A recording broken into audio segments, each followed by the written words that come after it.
Question discuss करा कि ovulation जब होगा तो वो प्रोलिफरेटिव फेज के एंड में होगा, बिकॉज पहले फॉलिकल इंक्रीज होगा साइज में under the effect of which hormone, कौन से हार्मोन के इफेक्ट में it will increase? Proliferative phase के लिए कौन से हार्मोन? प्रोजेस्टेरॉन। प्रोलिफरेटिव फेज के लिए बोल रही हूँ मैं, अभी मैं पहला वाला ही डिस्कस कर रही हूँ। जब यूट्रस लाइनिंग बढ़ रही है, जब मेंसेस होते हैं पहले स्टार्टिंग में, फिर उसके बाद यूट्रीन लाइनिंग होती है, धीरे धीरे बढ़ना शुरू होती है और फिर वो और ठीक होने लगती है और ज़्यादा बनने लगती है, एंड देन वो फिर दोबारा से मेंसेस होते हैं लास्ट में। तो मैं ये कह रही हूँ कि मेंस्ट्रुअल साइकिल के 5 डेज के बाद, after 5 days you have a proliferative phase for 13 days, ठीक है? 13 डेज तक आपके पास एक प्रोलिफरेटिव फेज होता है। इस प्रोलिफरेटिव फेज में जो ओवेरियन साइकिल चल रही होती है, जो प्राइमरी स्पर्मेटोसाइट होता है अंदर, वो भी अपना साइज क्या करता है, बढ़ाता जाता है। It becomes primary follicle, then it also becomes secondary follicle, and then 13th day 14th day पे, on coming on the 14th day, this 14th day ovulation occurs. तो प्रोलिफरेटिव के एंड में होती है, eight the end of proliferative phase. यहाँ and हो गया, फिर यहाँ पर क्या हो गई, एक एग यहाँ से सेकेंडरी oocyte रिलीज हो गया, यहाँ पे एंट्रम था, यहाँ पे। अब इसी क्वेश्चन से रिलेटेड है के D option is correct, at the end of proliferative phase the ovulation will take place, ठीक है?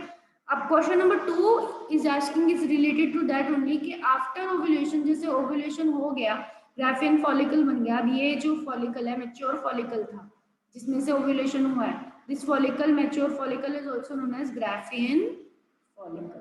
तो ग्राफिकल फॉलिकल रिग्रेसेस, अब ये डिग्रेड होगा, तो ग्राफियन फॉलिकल रिग्रेसेस इन चारों में से स्ट्रक्चर्स में से किस में डिग्रेड होगा? मैं हमने क्या बोला, तो पहले कॉर्पस लूटियम बनेगा, फिर डाइंग सबसे लास्ट में बनता है एल्बिगन्स।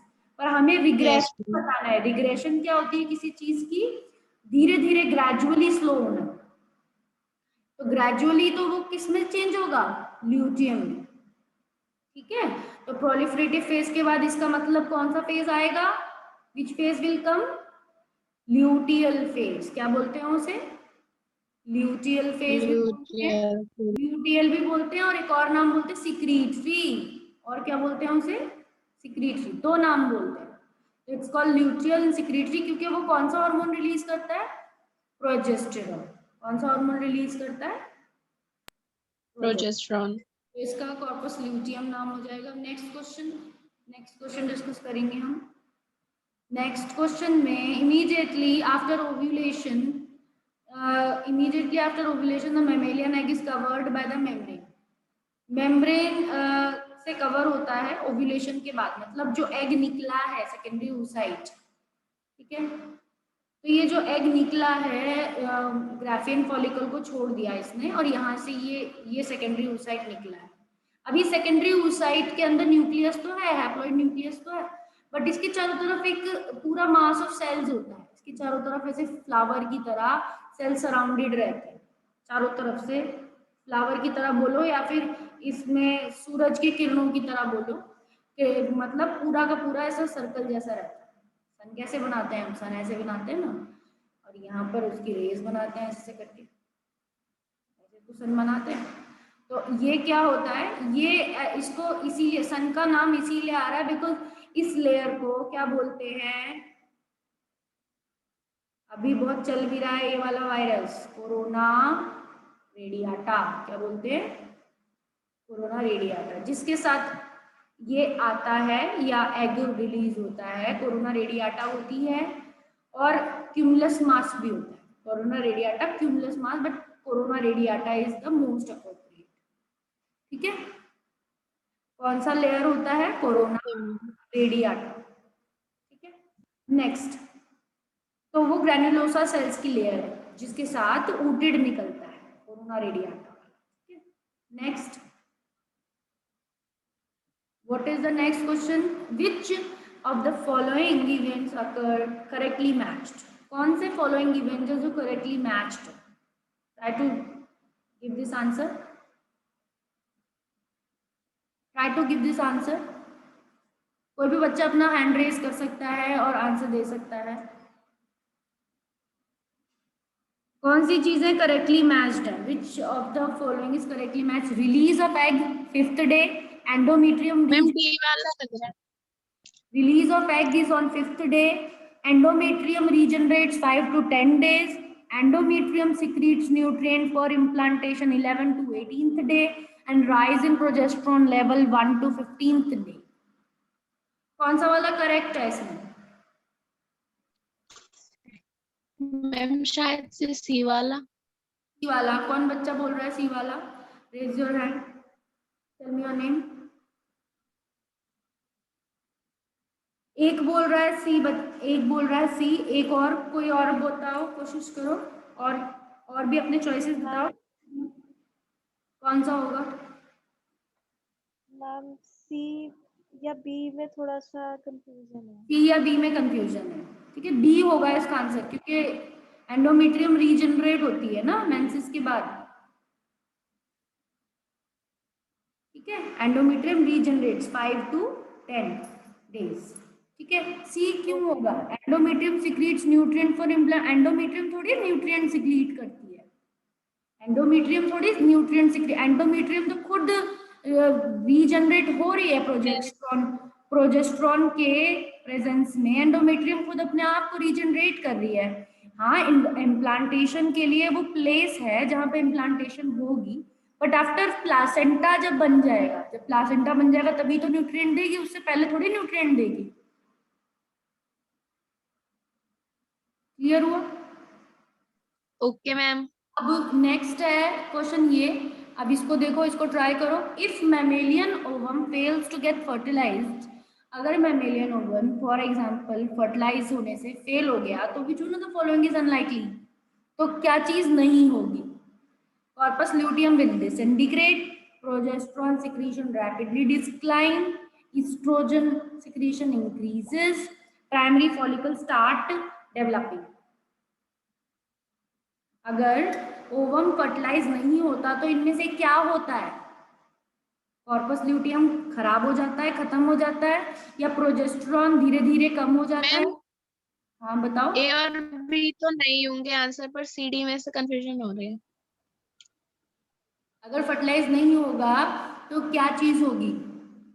फर्टिलाइज नहीं मैम डी।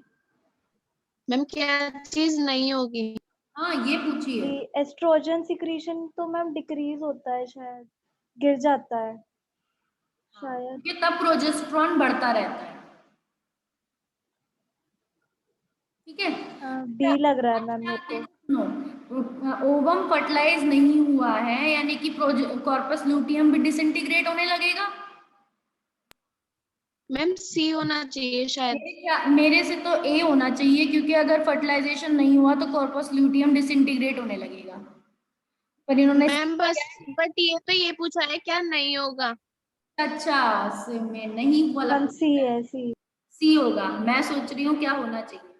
अच्छा, सी विल बी द आंसर। हाँ, ये क्वेश्चन बड़ा ट्रिकी होता है, बिकॉज इसमें पूछा होता है क्या नहीं होगा, और हमारा दिमाग हमेशा हैबिट क्या होती है, कुछ पॉजिटिव की हमें हैबिट होती है, तो हम हर चीज में ये क्योंकि ये हैबिट हमें बनी है, हम जब भी एमसीक्यू करते थे आज तक, तो हमारे इसी तरह के एमसीक्यू आते थे, फाइंड द करेक्ट चॉइस, तो हमें लगता है कि एमसीक्यू में तो करेक्ट चॉइस ही ढूंढनी होती है, और इन क्वेश्चंस में 3 चॉइसेस करेक्ट ही होती हैं और एक इनकरेक्ट होती है, तो इनकरेक्ट वाली ढूंढनी थोड़ी टफ हो जाती है, तो इस वजह से इस तरह के में जल्दीबाजी नहीं करनी चाहिए, आराम से देख के और तब करना चाहिए, ठीक है।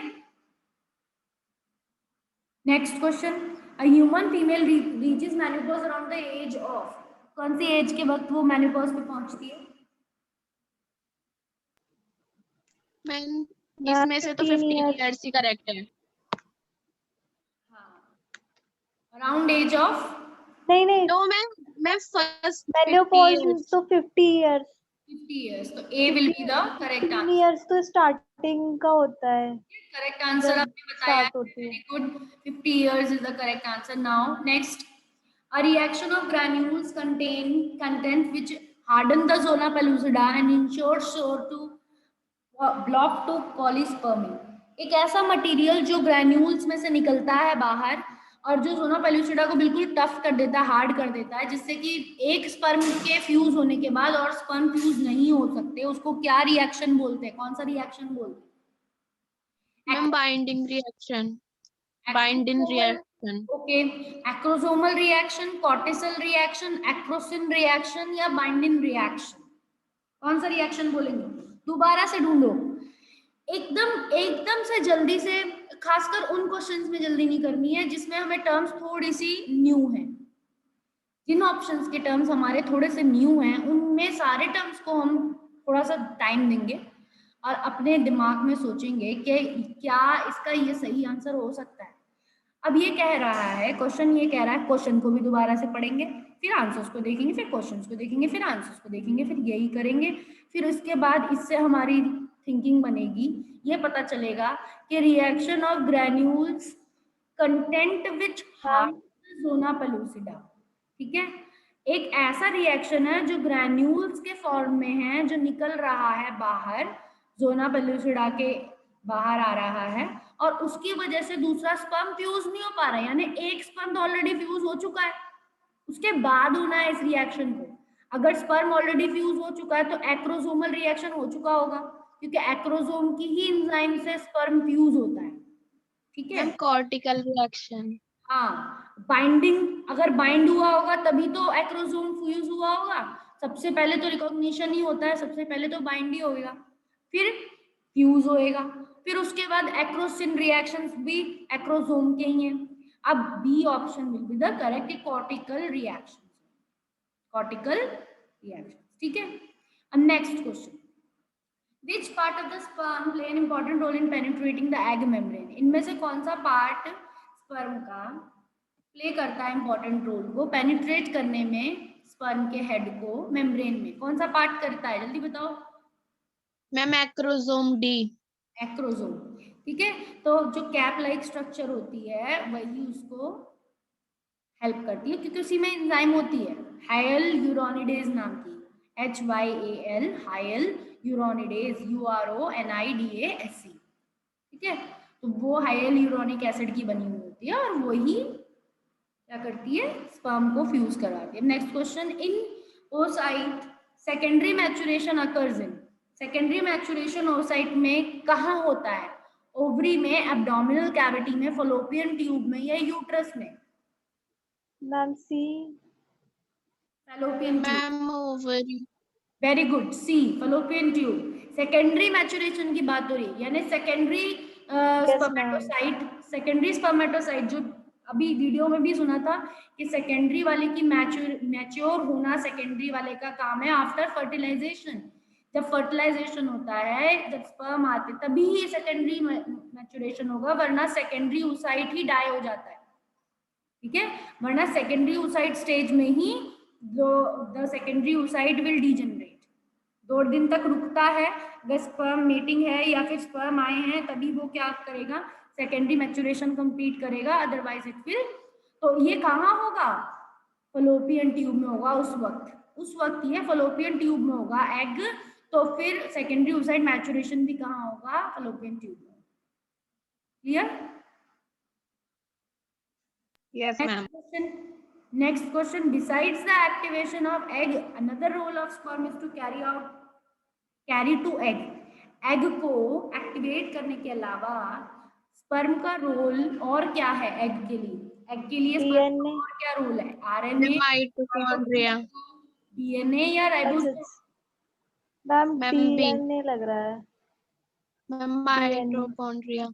बेटा माइटोकॉन्ड्रिया नहीं, सिर्फ न्यूक्लियस ही तो अंदर जाता है, जब हेड फ्यूज होता है तो सिर्फ उसकी न्यूक्लियस ही अंदर जाती है, प्रोन्यूक्लियाई, बाकी सारी चीजें तो बाहर ही रह जाती हैं। तो क्या चीज अंदर जाएगी? DNA होगा फिर तो। DNA ही लग रहा है। ठीक है, तो स्पर्म का रोल है DNA देना, समझ में आ रहा है ना? The preparation of sperm before penetration of ovum is, sperm की प्रिपरेशन कराना पेनिट्रेशन करने से पहले, मतलब स्पर्म को इतना भागना दौड़ना पड़ेगा, उसको 1-2 दिन लग जाते हैं फर्टिलाइजेशन के फॉलोपियन ट्यूब में आने में, ठीक है। तो 1-2 दिन इतना टाइम लगता है उसको, इतनी अंदर कह सकते हैं फॉलोपियन ट्यूब तक आने में, बिकॉज जो इंटरनल यूट्रस है वो बहुत ज्यादा वेवी और मस्कुलर होता है. Is a structure which is very wavy and very, we can say it's a muscle mass. So उसके अंदर स्पर्म को आने में काफी टाइम लग जाता है और इसी वजह से मिलियंस ऑफ स्पर्म रिलीज किए जाते हैं ताकि उनमें से कुछ 100 स्पर्म ही फलोपियन ट्यूब तक पहुंच पाते हैं. उनमें से भी कोई एक ही होता है जो फर्स्ट सबसे पहले जाके फ्यूज कर पाता है. तो इतना सारा काम कराने के लिए स्पर्म को प्रिपेयर करना पड़ता है. उसमें कुछ ऐसे रिएक्शंस होते हैं जो फीमेल रिप्रोडक्टिव ट्रैक्ट में ही कंप्लीट हो सकते हैं, वरना नहीं कंप्लीट हो सकते. तो उस प्रोसेस को क्या कहा जाएगा? स्पर्मिएशन, कॉर्टिकल रिएक्शन, स्पर्मियोजेनेसिस या कैपिस्टेशन? Ma'am spermiation. और कोई बच्चा ट्राई करो. मैम पता नहीं. जब आपको पता नहीं होता तब भी आपको पता होता है पर आप ट्राई नहीं करते हो बिकॉज मैम एमसी. स्पर्मोजेनेसिस. बेटा मैम एमसी डी. सुनो, अभी आपके इस क्वेश्चन में कुछ नई टर्म्स हैं कुछ पुरानी टर्म्स हैं. क्वेश्चन का आंसर बनाना बहुत इजी है, एमसीक्यू क्वेश्चन का आंसर बनाना बहुत इजी है. क्यों? क्योंकि अगर आप नोन टर्म्स को हटाते जाओगे, अब इस क्वेश्चन में एक ऐसा क्वेश्चन आया है जो आपने पहले नहीं पढ़ा, मैंने भी अभी तक नहीं बताया आपको, ये मतलब इंट्रोड्यूस नहीं किया, एक नई टर्म ही उठ के आ गई कि स्पर्म को प्रिपेयर करना पड़ता है फलोपियन ट्यूब में आने के लिए. मैंने इसलिए नहीं बताया बिकॉज अभी हमारा फर्टिलाइजेशन वाला टॉपिक कल ही हुआ था और उसमें हमने सिर्फ जनरल ये बताया था कि कैसे कॉर्टिकल रिएक्शंस तक होगा. ठीक है, तो इस वजह से वो दोबारा रिपीट करके मैं बताऊंगी उसमें. पर फिर भी तुम्हारे पास 4 ऑप्शन है, 4 ऑप्शंस में से इसमें 3 ऑप्शन तो इनकरेक्ट ही है, एक ही तो करेक्ट आंसर है ना. तो इनकरेक्ट को हटाएंगे. अब तुम्हें पता होना चाहिए स्पर्मिएशन कौन सा वाला टर्म था. स्पर्मिएशन स्पर्मेटोजेनेसिस में हम पढ़ते हैं. मैम डी है इसका आंसर. हाँ, इसका आंसर डी है. क्यों है डी ये भी पता होना चाहिए बिकॉज स्पर्मिएशन जब सेमिनिफेरस ट्यूब्यूल्स में स्पर्म हेड सर्टोली सेल्स को छोड़ता है और ल्यूमन में आता है, उस मेथड को क्या कहते हैं? ल्यूमन में आने को कहते हैं स्पर्मिएशन. कॉर्टिकल रिएक्शन हमने अभी भी पढ़े कि जैसे ही फर्स्ट स्पर्म फ्यूज कर जाता है उसके बाद कॉर्टिकल रिएक्शंस में कॉर्टिकल ग्रैन्यूल्स बाहर निकल जाते हैं जिससे कि जोना पेलुसिडा बिल्कुल हार्ड हो जाती है जिसकी वजह से दूसरे स्पर्म ब्लॉक हो जाते हैं. अब हमने स्पर्मियोजेनेसिस भी पढ़ा. स्पर्मियोजेनेसिस क्या है? कोई भी एक बच्चा बताओ मुझे, व्हाट इज स्पर्मियोजेनेसिस? मैं ही बताती रहूंगी सब कुछ. Ma'am formation of sperm. From no ma'am. Ma'am last में जो मैम उसकी डिफरेंशिएशन होती है. वही तो मैं बोल रही हूँ. From what? मैम पता फॉर्मेशन नहीं. Of sperm from what? बोल रहे. स्पर्मेटिड्स. फ्रॉम. स्पर्मेटिड्स से. ठीक है, सेकंड लास्ट सेल्स जो बनते हैं सेकंड मियोसिस के बाद स्पर्मेटिड्स बनते हैं. पर स्पर्मेटिड्स से स्पर्म्स में कन्वर्ट होने की डिफरेंशिएशन को क्या कहते हैं? क्या कहते हैं? स्पर्मियोजेनेसिस. हाँ, स्पर्मियोजेनेसिस. ठीक है, तो स्पर्मियोजेनेसिस इसको कहते हैं. तो ऑप्शन एक ही बच गया कि स्पर्म को प्रिपेयर करने को कैपेसिटेशन कहते हैं. क्या कहते हैं?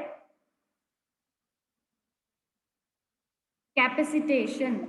कैपेसिटी बढ़ाना. नाम से भी पता चल रहा है कि हम की कैपेसिटी बढ़ा रहे हैं, एबिलिटी बढ़ा रहे हैं. to increase the ability of the sperm before penetration of ovum. यहाँ स्पर्मिएशन दिया है but it is known as capacitation. तो मिसप्रिंट होता है किसी किसी आंसर्स में पर हमें पता है इसका आंसर क्या है, कैपेसिटेशन. कैपेसिटेशन. ठीक है, अब हम कैपेसिटेशन के बारे में यहाँ देखते हैं, गूगल करते हैं.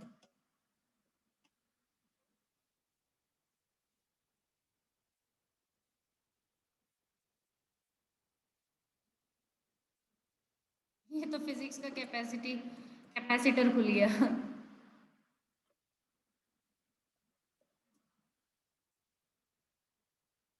Capacitation of sperm. ठीक है, फलोपियन ट्यूब में आने के पहले देखो यहाँ लिखा है capacitation is a penultimate step.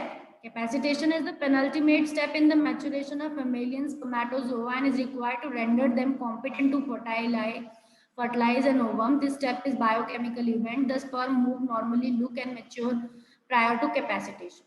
मतलब capacitation एक ऐसा पेनल्टीमेट स्टेप है जिसमें स्पर्म की और ज्यादा एक्टिविटी बढ़ाई जाती है, मैच्योर किया जाता है ताकि वो कॉम्पिटेंट हो जाए. कॉम्पिटेंट मतलब एबल हो जाए टू फर्टिलाइज. इससे ही स्पर्म फर्टिलाइज के लिए कॉम्पिटेंट बनता है, वरना नहीं बन सकता. ठीक है. कैपेसिटेशन में जो स्पर्म का हेड होता है वो ज्यादा एक्टिवेट हो जाता है. ठीक है. ये कैपेसिटेड स्पर्म है. फीमेल ट्रैप के अंदर ये इस तरीके का हो जाता है. ठीक है. कैपेसिटेशन. Yes ma'am. यहाँ पे भी देख सकते हैं. हाइपर एक्टिवेशन कौन कौन सी? इंसेमिनेशन हुआ. ठीक है. इंसेमिनेशन हुआ मतलब ट्रांसफर हो गया, अंदर आ गया. इंसेमिनेशन के बाद क्या हो गया? It will go to till the fallopian tube. और फलोपियन ट्यूब में आने के बाद कैपेसिटेट होगा, हाइपर एक्टिवेट होगा. It will become hyper active and then hyper active होने के बाद ही ये ओवम में फ्यूज हो. Clear? Yes ma'am. Now next question. तो इसका आंसर कैपेसिटेशन होगा. Next, spermiation is the process of release of sperms from. Spermiation अभी अभी डिस्कस किया हमने. स्पर्मिएशन किसकी प्रोसेस है? स्पर्म किससे रिलीज होते हैं स्पर्मिएशन में? सेमिनिफेरस ट्यूब्यूल से, वास डिफरेंस से, एपिडाइडमिस से या प्रोस्टेट ग्लैंड से? किससे रिलीज होंगे स्पर्मिएशन के वक्त स्पर्म? किससे बाहर आ जाएंगे? जल्दी बताओ. इतना टाइम थोड़ी होता है आंसर बताने के लिए. मैम वो तो सर्टोली सेल मैम से निकल के आते हैं. निकल के सर्टोली से निकल के बेटा ल्यूमन में आके फिर उन्हें कहाँ जाना पड़ेगा? वैसे भी कहाँ जाना पड़ेगा? बाहर जाना पड़ेगा ना. तो ए यस मैम. होगा ना, ए होगा. सेमिनिफेरस ट्यूब्यूल से निकलेंगे वो. सर्टोली सेल्स किसकी यस सेल्स हैं? सेमिनिफेरस ट्यूब्यूल की जो सेल्स हैं Sertoli cells. Yes ma'am. Sertoli cell से बाहर निकलने को बोलेंगे. Sertoli cells sorry seminiferous tubule से बाहर निकलने. ठीक है. क्लियर हो गया? तो ओके मैम. सेमिनिफेरस ट्यूब्यूल्स होगा. Now question number 13. Mature graphene follicle is generally present in ovary of a healthy human female around. Mature graphene follicle कब होता है ओवरी के अंदर? फीमेल्स में कब होता है mature graphene follicle? 5 to 8th day पे, 11 to 17th डे पे, 13 to 23 डे पे या 24 to 28 डे पे? मैच्योर ग्राफीन फॉलिकल किस वक्त होता है फीमेल्स की ओवरी के अंदर? मैम 11 to 17 वाला लग रहा है. हाँ 11 to 17 में रहेगा. बिकॉज मेंसेस हो जाएंगे, उसके बाद उसी बीच वहां पर फर्टिलाइजेशन होगी और वो रिग्रेस भी करेगा. तो 11 to 17 है. पहले तो 14th डे पे क्या हो जाएगी? ओव्यूलेशन हो जाएगी. फिर उसके बाद भी वो परसिस्ट करेगा. तो 11 to 17 डे पे ग्राफीन फॉलिकल रहता है. ना एक्रोसोमल रिएक्शन का क्वेश्चन है. Acrosomal reaction of sperm occurs due to the, किसकी वजह से होता है एक्रोसोमल रिएक्शन स्पर्म का?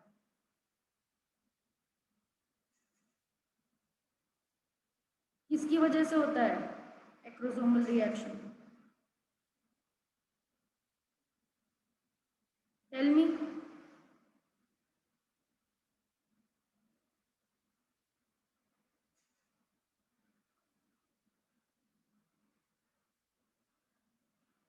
It is contact with zona pellucida of the ovum, reaction within the uterine environment of the female, या reactions with epididymal environment, या फिर androgen produced in uterus.